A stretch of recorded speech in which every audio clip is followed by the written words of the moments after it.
am reviewing the Broadway revival of John Patrick Shanley's Doubt, a Parable, directed by Scott Ellis, running through April 21st at Roundabout Theater Company's Todd Haynes Theater at 227 West 42nd Street in New York City. Remove all doubts in supporting the show by visiting my Patreon page, where you can, for as little as $1 a month, help me meet expenses for this show and my classic cinema podcast, Yesterday's Matinee. A link will be in the description. After having seen several interpretations of Doubt, I am thrilled to say that Roundabout Theater Company and director Scott Ellis have finally gotten it right. The play follows Sister Aloysius Beauvier, played by Amy Ryan, a stern, very conservative, and prejudiced nun who is the principal of St. Nicholas, a Catholic church and school in the Bronx. It's 1964, and the school has taken in its first black student, Donald Muller. When speaking with Donald's teacher, Sister James, played by Zoe Kazan, Sister James lets Aloysius know that Donald had a private visit with Father Brendan Flynn, played by Liev Schreiber.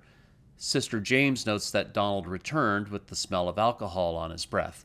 Sister Aloysius immediately starts a campaign to have Father Flynn removed from the school under the suspicion that Father Flynn has sexually assaulted the child. Is her motivation based on any place of fact, or is it because she may be racist against Donald, or doesn't like Father Flynn's humanist enlightenment sermons, or that he wears his fingernails too long or uses a ballpoint pen, things she finds as too progressive for the cloth? What's great about John Patrick Shanley's writing and what Scott Ellis gets so perfect in directing this production is the story's ambiguity, at least until the end when we find out whether Flynn is guilty or not of any wrongdoing. Maybe. That's to be determined on if you believe what is said in the last scene. I do, but I suspect based on the final line of the play, there would be people who would believe otherwise. I remember seeing one production of Doubt that really leans in on removing any literal doubts the audience may have, which is entirely the wrong way to go. Here, Ellis directs Schreiber to be as collected as possible so that we, the audience, can be empathetic to Father Flynn as Sister Aloysius begins making unproven allegations against him, and more importantly, sympathetic to Sister James, who is stuck between these two authority figures, wanting to remain faithful to both, but torn between Father Flynn's seemingly genuine and human nature versus Sister Aloysius's seemingly absolute spiritual clarity and conviction. This is why I think it's brilliant that Doubt has the subheading of a parable. There are many things to take from the play that can be applied to the audience member based upon where they are in their own lives. It's not just about investigating priests that may be molesting children. As huge a deal that still is, focusing just on that topic only minimizes the wealth of introspection this play offers. Doubt addresses blind devotion, or faith, if you will, to an idea and the dangers that come from it. It addresses racism and homophobia, prominently addressed in a pivotal scene with Sister Aloysius and Donald's mother, Mrs. Muller, played by Quincy Bernstine. Really, I feel like I'm only skimming the surface of what else Shanley offers here. I can probably write a whole thesis paper on this play's themes. He makes us measure what we ourselves would do in any of these individuals' shoes and understand why they all feel the way they do, under the pretense that we don't know what the truth is. What is true, as far as I see it, Father Flynn's guilt or innocence is less important here than the condition of our own being. Are we too quick to judge? Or are we overly sympathetic to people accused of wrongdoing, looking to excuse their suspected behavior any way we can, because if we do, what does it say about our own beliefs? What blind eye are we willing to turn for ourselves or our loved ones so they may succeed? These are the real questions behind Doubt, not whether or not Father Flynn is guilty of what he's done. Now, let's be absolutely clear here. I'm not saying we need to agree with anyone in this play. There's a difference between appreciating a point of view and agreeing with it. But if anything in this play creates doubt for yourself in something you believe, is that such a terrible thing? As Scott Ellis says in his note in the playbill, a culture of doubts is not a sign of inadequacy. Or as he quotes John Patrick Shanley from the play's preface, doubt requires more courage than conviction does, and more energy, because conviction is a resting place and doubt is infinite. It is a passionate exercise. The quartet of actors are all excellent. Liev Schreiber is superb. Like I said before, he perfectly balances Father Flynn's actions, never tipping any indication that he has done anything wrong.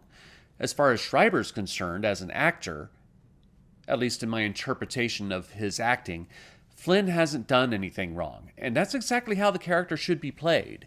Zoe Kazan is properly prim as Sister James, but peppered with a frenetic quality as she worries about what the truth is and how it may affect not only her faith, but the welfare of the whole school.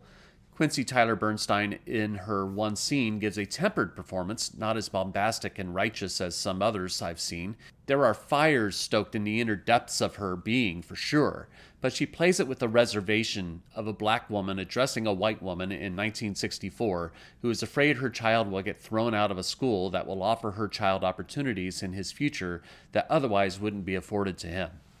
Amy Ryan, who took over for Tyne Daly a little over a month ago in the role of Sister Aloysius, has done an overall excellent job. Her Sister Aloysius is stoic, stern, and biting with an acerbic wit that cuts deep. It is unfortunate, the whole situation of having to take over for Tyne Daly, as Ryan isn't completely off book.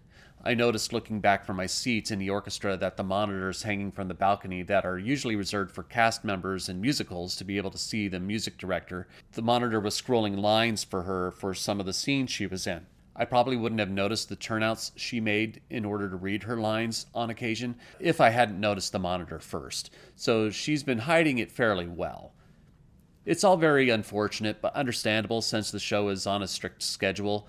I happened to have dinner at Mark 179 this past Saturday, 3 days before I saw Doubt, and spoke with head chef Mark Murphy, who's friends with both Liev Schreiber and Tyne Daly, and he told me that Daly is in much better health, so that's good news on that front. Also, go to Mark 179. I will pitch that restaurant. I loved it. It was a great place to eat. It's only open 3 or 4 days a month, so be sure to make reservations ahead of time. But if you want to see a video on my thoughts on Mark 179, become a patron on my Patreon page, where I have restaurant videos that I do every once in a while, so check that out when you get the chance. Anyway, I really wish I could talk more about Doubt. There are so many implications to be taken from the last 2 scenes that I can't discuss without going too far into spoilers, and I feel like I skirted with spoilers too much as it is here with this review.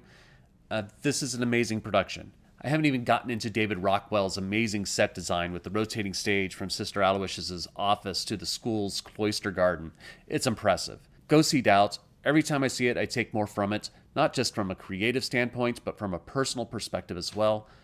Aside from the unfortunate necessity of having lines fed to Amy Ryan, which can't really be helped considering she was brought in at the last minute, this is a near flawless production. But I am only one man's opinion, so be sure to leave yours in the comments below. If you'd like to see Doubt, I'll leave a link in the description where you can get tickets. Also in the description will be a link to my Patreon page. Be sure to visit that as well. You can also support my channel by liking, sharing, and subscribing, and click the notification bell to be alerted to future reviews. My next review will be Yale Repertory Theater's production of Escaped Alone. Thank you for watching, and I will see you at the theater.